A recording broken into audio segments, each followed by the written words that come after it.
Fala, família do Agro, tudo bem com vocês? Vamos começar mais um episódio do AgriProsa Podcast. Aqui sempre tem entrevistas fantásticas com pessoas incríveis. Temos também o canal AgriProsa no YouTube. Que tal dar uma passadinha por lá e assistir as entrevistas que você ouve por aqui? E se você achar que vale a pena, vai lá, se inscreve no canal. O like eu tenho certeza que você vai deixar por lá, né? E se você conhecer alguém que possa se interessar por algum dos assuntos dos vídeos, então compartilha. Simbora então para mais um AgriProsa Podcast. O meu entrevistado de hoje será Eduardo Caiado, que é advogado especialista em direito civil e direito agrário. E o tema da nossa entrevista será: como rescindir um contrato de arrendamento antes do tempo. Eduardo, seja bem-vindo, prazer receber você aqui. Prazer é meu, Divino, estar aqui com você hoje. Você está aí na nossa capital do estado, Goiânia. Estamos aqui na nossa capital. Como é que tá o calor aí? Muito? Uai, tá bastante. De manhã tá bem friozinho, né? Mas durante o dia a temperatura vai elevando, né? As chuvas já estão indo embora. Rapaz, não tem organismo que aguente isso não. 7 horas da manhã tá um frio danado. 9 horas da manhã tá quase 30 graus. E a gente fica doente, aqui né? Tem que ficar... Quando tá usando terra, tem que ficar debaixo do ar-condicionado, senão não tem jeito, não. Tá certo. Eduardo, vamos falar então sobre arrendamento, né? Sobre rescisão de contrato. E a minha primeira pergunta para você é a seguinte: existe alguma legislação específica para contratos de arrendamento? Sim, Divino. Aqui no ordenamento jurídico brasileiro nós temos o Estatuto da Terra, que ele dirime as relações atinentes ao contrato de arrendamento. Ao contrato de arrendamento, aos contratos agrários em geral, né? Que nós também temos muito comum no campo, o contrato de parceria, que é até importante às vezes a gente fazer essa distinção, porque no contrato de arrendamento, quem está arrendando, ele assume a obrigação de entregar um produto, uma quantia certa de sacas, uma lavoura, etc. Já no contrato de parceria, a divisão dos riscos, né? Que aquela produção agropecuária pode vir a ter. Então é uma coisa muito comum, ele tem algumas semelhanças, mas assim, a gente vai tratar aqui mais de arrendamento, mas é importante esclarecer que tem o Estatuto da Terra que fala sobre os contratos agrários e tem essa distinção do contrato de arrendamento e do contrato de parceria. É parecido, mas é diferente. Exato. Muito bom. Tem uma forma, um jeito certo, um jeito correto de fazer essa rescisão contratual e solicitar as terras de volta? Sim, a maneira correta de você rescindir um contrato de arrendamento sempre é por escrito, fazendo uma notificação formal ao arrendatário, né? Você, arrendador, está lá com um contrato normalmente aí de pelo menos 5 anos, porque a lei, o Estatuto da Terra, ele prevê os prazos mínimos para um contrato de arrendamento. Ou ele pode ser por prazo indeterminado, você não especifica uma data fim daquele arrendamento, ou ele pode ter um prazo mínimo, que pode ser de 3 anos para áreas menores, de 5 anos para áreas maiores, e um prazo mínimo até de 7 anos, aquelas pessoas que fazem exploração, por exemplo, de eucalipto, produção de árvores, etc. Por exemplo, vamos pegar um exemplo de um contrato de arrendamento padrão que normalmente a gente fixa em 5 anos. Caso esteja próximo do fim desse contrato, é importante que o arrendador que deseje retomar aquela área para si ou para arrendar para um terceiro, que ele faça a notificação formal e por escrito do arrendatário em até 6 meses antes do término do contrato de arrendamento. Vá lá, faça essa notificação, faça essa comunicação, porque o Estatuto da Terra, ele prevê a renovação automática, caso eu não faça essa notificação por escrito. E também pode ser o caso de eu fazer essa notificação caso eu tenha algum interesse de fazer uma rescisão antes mesmo do vencimento, alguns anos antes. Mas aí eu tenho que apresentar uma motivação, uma justa causa para fazer esse arrendamento, sob pena de, inclusive, de pagamento de multa, que normalmente é previsto nesse contrato de arrendamento. Quando você fala de justa causa, qual seria essa causa justa? Justa causa seria, por exemplo, o inadimplemento por parte do arrendatário, que a gente sabe que, por exemplo, nós estamos agora num mês, na verdade mais para o mês passado, né, mês de abril, houve a colheita, uma colheita mais tardia que os outros anos, por conta do fenômeno do El Niño, né, a gente sabe que A gente teve colheita mais em abril do que março, que normalmente é mais costumeiro, e já tenho notícia de muitos arrendatários que não honraram o pagamento das sacas, por exemplo, de soja que foram combinadas nesse contrato de arrendamento. Então, isso é uma justa causa, inadimplemento por parte do arrendatário. Você faz, dessa vez, uma notificação por escrito, informando essa justa causa, ou seja, o inadimplemento, para aí houver a rescisão motivada, né, desse contrato sem penalidade em desfavor, por exemplo, do arrendador, que é o proprietário da terra. Muitas vezes a pessoa faz um contrato, por exemplo, aconteceu aí vamos pegar 2 anos atrás, muita gente arrendou terra com valor lá em cima, né? Mas a commodity estava boa demais da conta, estava chovendo, o pessoal estava produzindo, que era uma beleza, e muita gente empolgou, aqueles areião brabo que não servia para nada, nem para pôr gado. O pessoal foi lá e arrendou, né?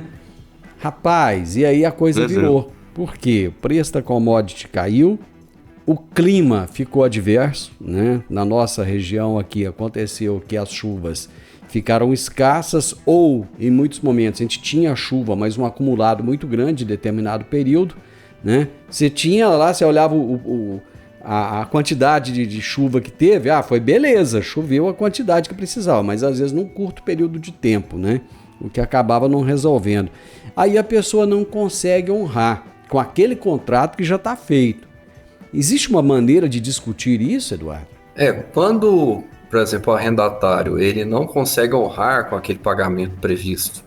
Por exemplo, normalmente, vamos pegar aqui um prazo padrão de uma CPR, que é uma célula de produto rural. Que a gente sabe que o arrendatário, para fazer aquela produção, na grande maioria das vezes, ele pega um crédito para comprar insumos, etc. Isso é muito comum. Isso. Mais de 90% exatamente. Faz essa prática. Normalmente as CPS vão colocar que elas vencem em 30 de abril, é o prazo comum delas vencerem. Caso o arrendatário ele não consiga honrar com o pagamento, nem com aquilo que ele pagou de insumo, nem com do arrendador, com a parte do arrendador, do proprietário, ele vai ter que fazer uma renegociação daquela dívida. Porque senão ele vai perder aquele contrato de arrendamento e ainda ficar com o CPF dele, normalmente é o CPF, ou em alguns casos até o CNPJ, se eles fazem através de uma pessoa jurídica, é prejudicado, porque ele pode vir a sofrer uma ação de execução para penhorar bens de propriedade dele, titularidade dele. Então, assim, é muito importante que, até antes mesmo, se ele vislumbrar que ele não vai conseguir honrar com aqueles compromissos que ele teve, que muitas vezes a gente sabe que até em áreas de médio porte alcançam já um valor milionário em real, então é importante que ele faça essa antecipação e já tente a renegociação. Porque se houver uma renegociação, ele pode, por exemplo, se for uma pessoa que já tem uma facilidade maior do mercado, que às vezes for um problema pontual, ele pode jogar aqueles pagamentos mais para frente. Logicamente que a gente sabe que o agricultor, ele luta muito, né? Ele batalha muito para ter aquela produção, mas muitas vezes não consegue. Não consegue não por falta de vontade dele, mas ele depende de N fatores para dar certo aquela produção agrícola. Ele depende de comprar os insumos de plantio na hora correta, de chuva na hora correta, não muita chuva no mesmo período, mas chuva perene e às vezes mais fraca durante vários períodos para poder aquela produção agrícola desenvolver, o milho, o sorgo, a soja. Então a nossa dica sempre para o produtor rural, principalmente o arrendatário, que é aquele que realmente assume mais o risco, é de fazer essa antecipação com seus credores. Olha, eu não vou conseguir honrar. O que a gente pode fazer para renegociar isso, para tentar resolver isso da melhor forma possível? Porque muitas vezes acaba indo para o judiciário. E o judiciário sempre é o meio mais penoso, mais moroso e mais desgastante, tanto do ponto de vista de tempo e de dinheiro por parte, tanto do arrendatário quanto por parte do arrendador.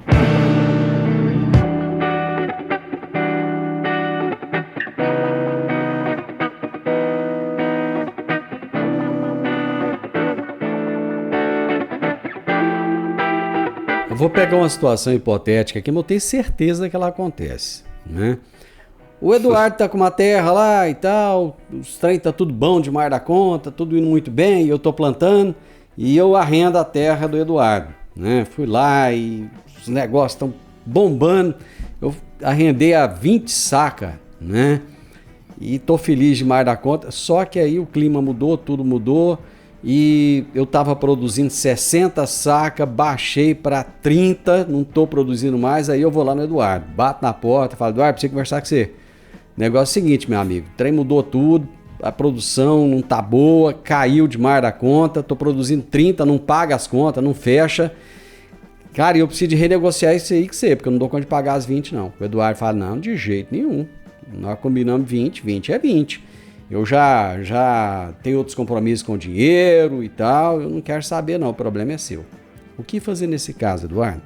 Olha, Vino, tem um mecanismo que nem sempre ele consegue algum êxito, mas dependendo do caso pode ter êxito, que é o que nós chamamos da teoria da imprevisão à luz dos contratos que nós chamamos de acidentalmente aleatórios. Por que eu falo acidentalmente aleatório?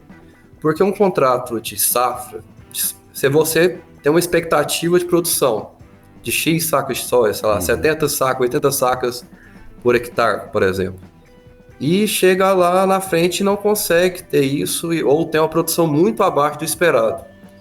Então, ele tem uma área. O que é a área? Ele tem um risco de ter uma produção boa ou não ter uma produção boa.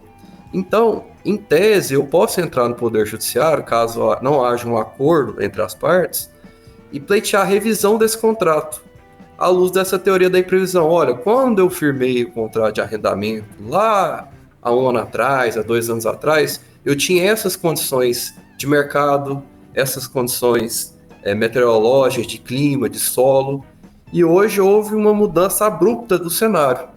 Então, estou pleiteando aqui a revisão desse contrato, justamente para se adequar às condições atuais, do cenário atual, onde eu não vou conseguir entregar aquilo que foi convencionado, porque a realidade do mercado e daquela micro-região, por exemplo, mudou completamente.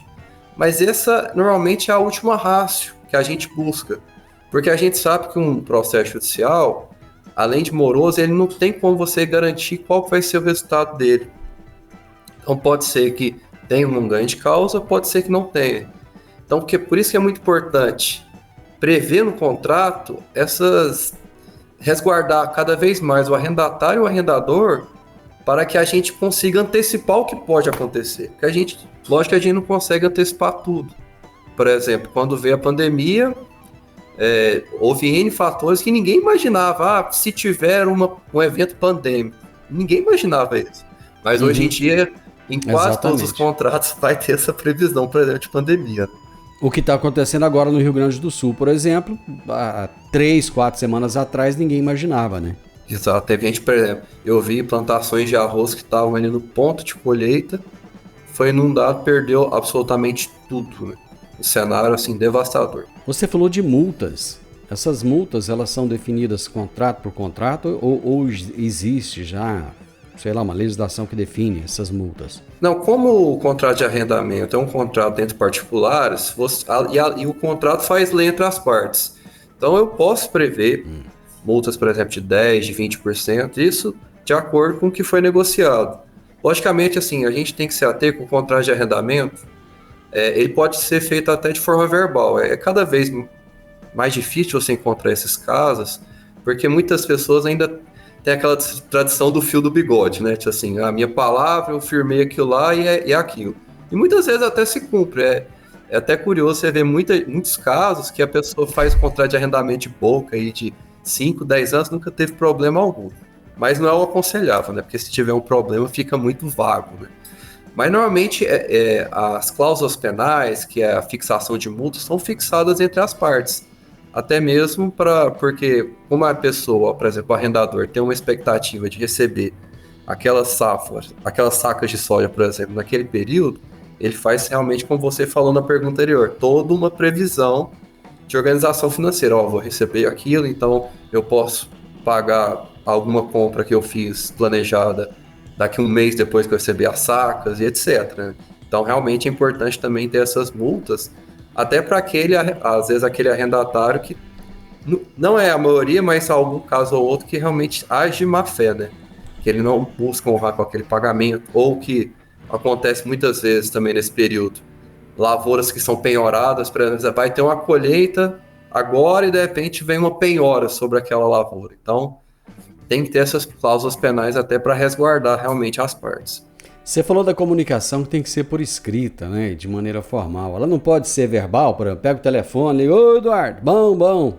Eduardo, seguinte, ó, eu não vou poder continuar aqui o contrato mais não, viu? Vai vencer daqui 6 meses tal, e aí nós vamos parar por aí.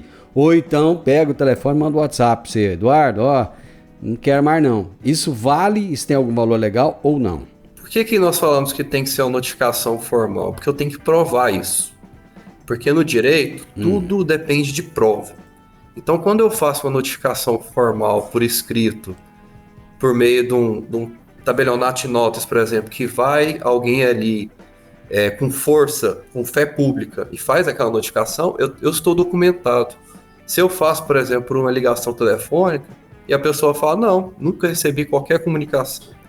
Então, a pessoa que tem o interesse de fazer a notificação fica vendida, porque ela não vai ter prova nenhuma dessa situação.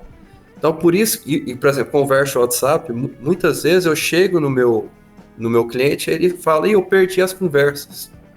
Então, assim, a notificação por escrito, ela dá e através de um tabelionato que faz a notificação extrajudicial, ela dá uma força e uma segurança para falar, olha, eu fiz dentro do prazo que a lei me determina.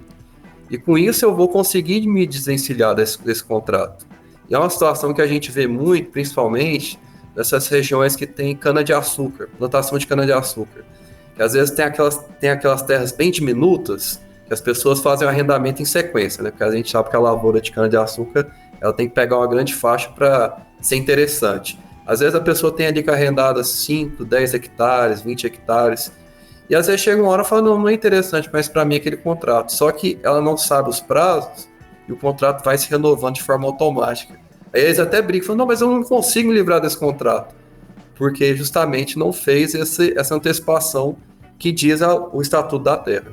Eu vou continuar usando o exemplo hipotético do arrendamento que eu fiz da sua terra aí, viu, Dói? Perfeito. Então, eu arrendei sua terra e tal, e fui lá e meti calcário com gosto, aí tinha uma área para abrir, eu abri e tal, e coloquei adubo, não sei o que, e daqui 2, 3 anos caramba, eu vou ter que cancelar esse contrato com o Eduardo.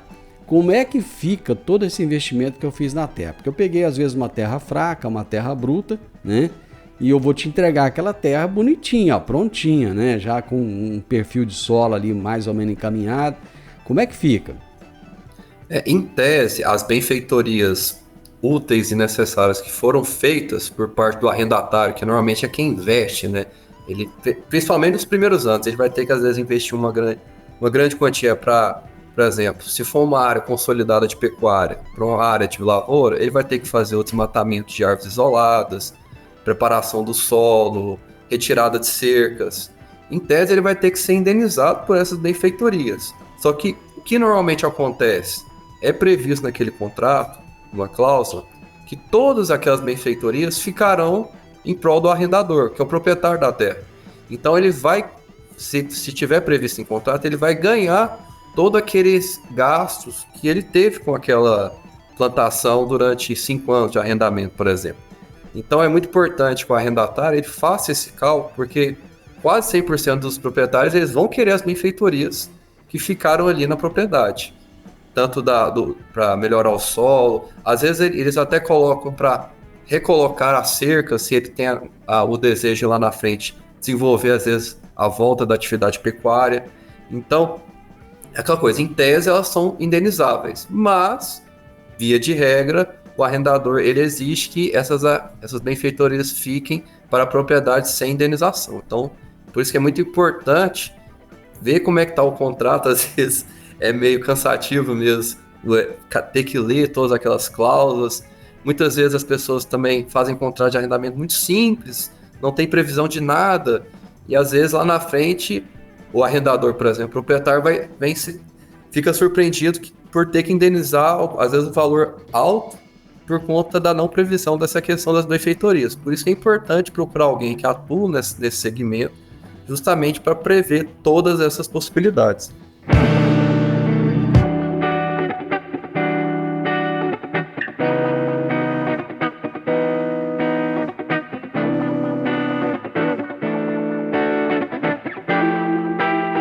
A pessoa pode vender ou transferir essas benfeitorias? Por exemplo, meu contrato vai vencer daqui 4 anos. Aí eu consigo um outro que queira dar continuidade naquele arrendamento daquela área e que vai me pagar a benfeitoria que eu fiz. Eu posso fazer isso? Você fala cessão do contrato de arrendamento. Por exemplo, Exatamente. Eu arrendei sua terra, em vez de eu ir lá e devolver para você, fala, Eduardo, eu não vou poder continuar. Eu consegui um terceiro João, que fala, não, essa terra é o João é vizinho, planta ali, falou, opa, me interessa continuar aqui. E eu falo, João, eu já gastei aqui 300 mil reais. O João fala, não, eu te pago isso aqui, você divide para mim, eu pago. É possível? Sim, isso não tem problema nenhum. Se houver a anuência do arrendador, que é o proprietário, para fazer a cessão desse contrato de arrendamento, não tem problema. Mas tem que haver a cessão do proprietário. A cessão não, a anuência do proprietário. Porque o proprietário, quando ele entabula um contrato, ele entabula muitas vezes porque, por exemplo, é o divino. Ele conhece o divino, sabe que o divino tem um bom nome na praça, é uma pessoa que honra seus compromissos. Mas ele não conhece o João. Então ele não é obrigado a aceitar o João sem a anuência dele. Se ele concordar que o João também vai conseguir honrar com tudo aquilo que foi firmado, não haverá problema nenhum. Se faz uma cessão daquele contrato e prossegue, em vez da figura do divino, com a figura do João. Outra coisa, arrendei a terra do Eduardo. Um dia eu tô lá, o Eduardo resolve que vai construir alguma coisa naquela área que ele arrendou para mim. Só que ele não me consultou, não perguntou se podia. Já chegou lá com o pessoal para trabalhar. Pode? Não, de forma alguma. O arrendamento, ele é como se fosse uma espécie de aluguel com algumas nuances. Então, por exemplo, eu tenho uma casa e eu alugo pro divino. Eu não posso chegar lá, abrir a porta e falar, não, eu vou ficar aqui na sala hoje, eu vou usar o quintal hoje. Não posso, porque está na posse do divino. Da mesma forma, é um contrato de arrendamento. Está na posse do arrendatário. Ele que vai poder usar, gozar, usufruir de tudo da propriedade rural. Eu só posso entrar lá mediante autorização do arrendatário, porque eu sou o proprietário, mas cedi todos os direitos possessórios naquele prazo determinado ou indeterminado, em favor do arrendatário. Então, isso é vedado de forma completa. O contrato de arrendamento, ele pode proteger mais uma parte do que a outra, não deixando isonomia entre os direitos e deveres de cada uma das partes? Ele pode até acontecer de, às vezes, um contrato ter sido feito mais em prol do arrendatário ou do arrendador. Mas o Estatuto da Terra, de forma geral, ele protege de forma equânime, de forma igual, tanto o arrendatário como o arrendador, para ninguém ter uma vantagem exacerbada sobre o outro. Mas assim, em regra, é importante que haja uma isonomia, até porque senão a gente está falando de uma questão mercadológica, de negócio. Então, não é bom que uma das partes tenha uma vantagem exacerbada sobre a outra. Pode ser que, por exemplo, um contrato de arrendamento, por exemplo, em Rio Verde, a gente tem contratos de arrendamento há muito tempo, porque é o plantio de lavouras já há muito tempo, de áreas consolidadas, né? Desde os anos 70, 80, então são áreas que às vezes já tem a fixação, por exemplo, de um contrato de arrendamento de uma quantidade maior de sacas. E às vezes consegue ter uma colheita maior de sacas que em relação a outras áreas. Por exemplo, a gente tem áreas que estão sendo abertas, por exemplo, o norte goiano, para Nova Crixás, por exemplo, uma nova frente que está se expandindo. Uhum. Lá vai ter a encabulação de contratos com menor quantidade de sacas por hectare. É normal, é uma área nova, está sendo aberta. Às vezes não consegue nem alcançar aquela produção que se alcança no sudoeste goiano. Então, assim, vai variar muito de região para região. Né? Aquela cláusula da renovação automática que você citou anteriormente, ela pode ser contestada? Ela, em tese, pode ser contestada, mas é muito difícil, após o prazo de 6 meses, antes do término do contrato de arrendamento, ela vir a ser quebrada, né? Tipo assim, porque é um prazo estabelecido em lei. E esses prazos, eles não podem ser alterados por vontade das partes. Então, assim, há possibilidade? Até há, mas vai ficar muito mais na mão do arrendatário, que teve porque ele tem o direito de exercer essa preferência de renovação automática. Se passar desse prazo, ele fala, não, que eu tenho interesse de fazer a renovação automática. Isso pode até ter uma briga judicial, falar que o contrato de arrendamento, às vezes os termos estão muito aquém da realidade atual, que nem eu falei anteriormente da questão da revisão do contrato, isso pode ser alegado na justiça, mas já fica uma situação muito mais complicada para aquele proprietário que vai ter aquela renovação do contrato de arrendamento. Eduardo, no caso de óbito de uma das partes, o arrendador ou o arrendatário, como é que fica? Aquele contrato de arrendamento, ele vai prosseguir até o seu término em face do espólio. O que é o espólio? O espólio é o conjunto de bens que a pessoa deixa quando morre. Então, por exemplo, eu tenho um contrato lá com o seu João, e o seu João morre, e o seu João tem filhos. Aqueles filhos vão ter que respeitar aquele contrato de arrendamento até o final. Porque se ele não respeitar aquilo, falar assim, não, era do meu pai morreu, agora eu vou tomar posse aqui, você vai ter que sair. Isso poderá ter sérias implicações em caso de herança. Porque aquela fazenda, se era do seu João, ela vai ter que ir com um processo de inventário. E caso haja o descumprimento daquilo que foi tabulado com o falecido, o espólio poderá, quer dizer, o inventário poderá ter penhoras sobre aquela propriedade, por exemplo, e os herdeiros que tinham uma expectativa de, por exemplo, vou herdar a fazenda sem problema nenhum, ele vai ter problemas, ele vai ter que honrar com aquele pagamento até o limite do que foi deixado de bens pelo espólio. Seu João morreu, por exemplo, e os filhos passam os dias, acham um negócio bom demais da conta na fazenda, falam, vou vender, mas está arrendada, uma determinada área. Ele tem que fazer um acordo com a pessoa que arrendou, é isso. Ele não pode simplesmente falar, vai lá e vende a fazenda e pronto. O arrendador, ele pode até vender a fazenda no curso de um contrato de arrendamento, não há vedação alguma. Mas ele tem que notificar o arrendatário dessa questão, até para ele, se ele quiser exercer o direito de preferência. Porque o arrendatário, ele tem preferência na aquisição dessa terra. Então, qual que é o procedimento correto do Estatuto da Terra? Eu notifico o arrendatário para que em 30 dias ele informe ou não que irá exercer o direito de preferência. Normalmente você já estipula ali, olha, eu tenho uma proposta dessa forma, você cobra essa proposta? Em 30 dias ele tem que comunicar se ele irá cobrir. Se ele não informar que não irá cobrir, então eu posso fazer a alienação dessa propriedade rural.